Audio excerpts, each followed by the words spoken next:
Assalamualaikum warahmatullahi wabarakatuh. Bertemu kembali dengan Kang Anaris. Bagaimana, sehat semuanya, sahabat-sahabat? Alhamdulillah. Nah, pagi hari ini saya di pinggir Kali Progo, Sungai Progo, di mana dulu waktu masih kecil saya ada di tempat ini bermain. Tepatnya bukan berenang ya, tapi jeguran. Alhamdulillah. Dan Sungai Progo ini mengalir dari hulu sampai ke hilir, ya kayak gini terus, mengalir terus. Itulah yang dijalani oleh air ini. Air mengalir melalui aliran sungai, dan itu terus berjalan seperti itu, konsisten. Artinya apa? Istiqomah melalui jalannya. Nah, sahabat-sahabat yang dirahmati Allah SWT, kalau kita melihat fenomena yang lain, misalnya ada kereta api. Kereta api itu berjalan dan dia akan selamat sampai tujuannya ketika melalui rel. Tetapi kalau dia bergeser sedikit dari relnya, maka dia akan tergelincir, dia akan anjlok istilahnya ya, keretanya anjlok. Nah, begitu juga moda transportasi yang lainnya. Nah, pernahkah kita meminta jalan yang lurus itu? Oh, pernah, dan sering kan? Sudah dikasih belum? Halo, sudah belum? Sudahlah, jalan yang lurus itu. Setiap salat kita meminta kepada Allah, ihdinas syiratal mustaqim. Ya Allah, tunjukkanlah aku jalan yang lurus. Siratal ladzina an'amta 'alaihim ghairil maghdubi 'alaihim waladdallin, yaitu jalannya orang-orang yang Kau beri nikmat, bukan jalannya orang-orang yang Kau murkai, lagi jalannya orang-orang yang sesat. Nah, itu yang kita minta kepada Allah Subhanahu wa taala. Nah, sahabat-sahabat sekalian, ternyata jalan yang lurus, jalan yang menyelamatkan itulah siratal mustaqim, ya. Nah, siratal mustaqim itu adalah syariat Islam. Sehingga selama orang itu mengikuti syariat Islam, maka dia akan selamat. Banyak hal yang bisa kita dapatkan. Syariat itu ada di dalam Al-Quran. Dan di dalam Al-Quran itu ada dua. Kalau kita detailkan, yaitu apa? Perintah dan larangan. Kita detailkan lagi dari perintah dan larangan itu adalah apa? Yaitu perintah yang berupa wajib, sunnah, ada yang mubah, ada yang larangan. Yaitu apa? Yang makruh dan juga haram.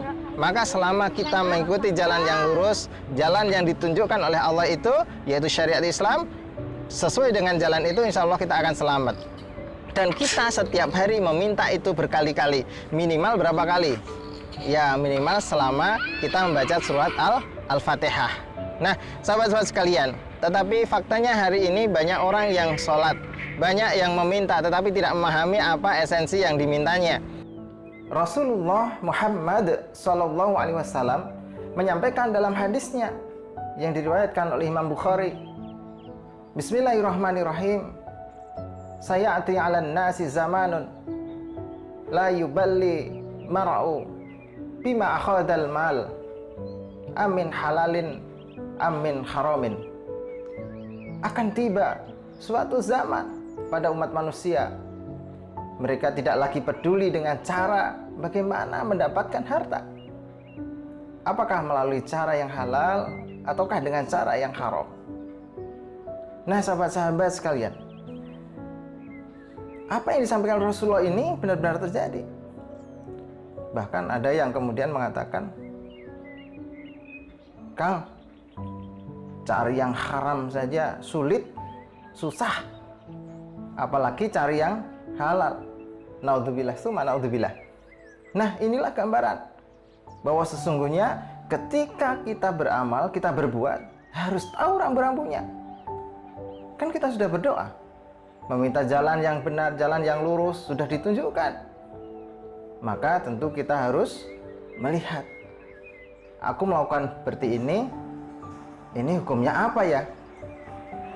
Apakah wajib, apa sunnah, mubah, makruh, atau bahkan haram? Nah, inilah yang menjadi rambu-rambu bagi seorang yang betul-betul menginginkan petunjuk dan betul-betul mengetahui petunjuk itu. Coba bayangkan sahabat-sahabat sekalian, hanya karena syariat Islam, maka seorang muslim itu melihat kehidupan di akhirat nanti, melihat antara dosa dan pahala. Sama-sama menyembelih ayam dengan syariat Islam dan tidak dengan syariat Islam, ada yang diterima, ada yang tidak. menyembelih dengan asma Allah, dengan bismillah, akan diterima sebagai pahala. Dan makanannya adalah halal. Sedangkan menyembelih tanpa itu, tanpa membaca basmalah, dan bahkan mungkin itu sebagai sesaji, sama-sama disembelih, tetapi nilainya berbeda di hadapan Allah Subhanahu wa Ta'ala. Ini gara-gara syariat Islam. Ini gara-gara seseorang memahami petunjuk yang diberikan oleh Allah Subhanahu wa Ta'ala.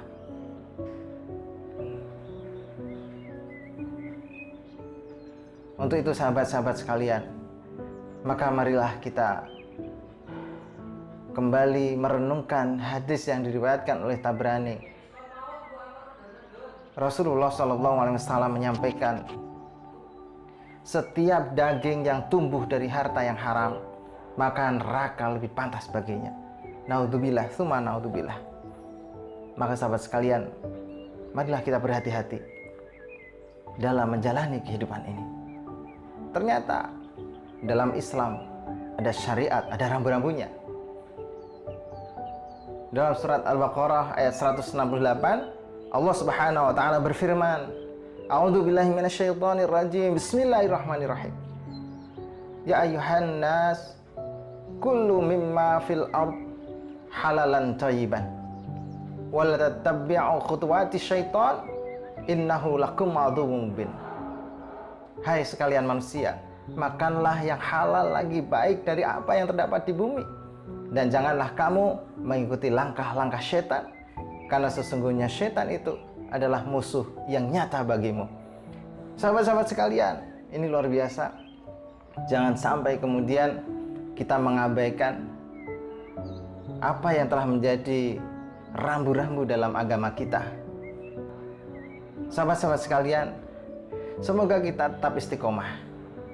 Untuk apa? Mengikuti jalan yang benar, jalan yang lurus yang kita minta setiap harinya, yang telah ditunjukkan oleh Allah kepada kita, sehingga kita bisa selamat sampai ke akhirat nanti.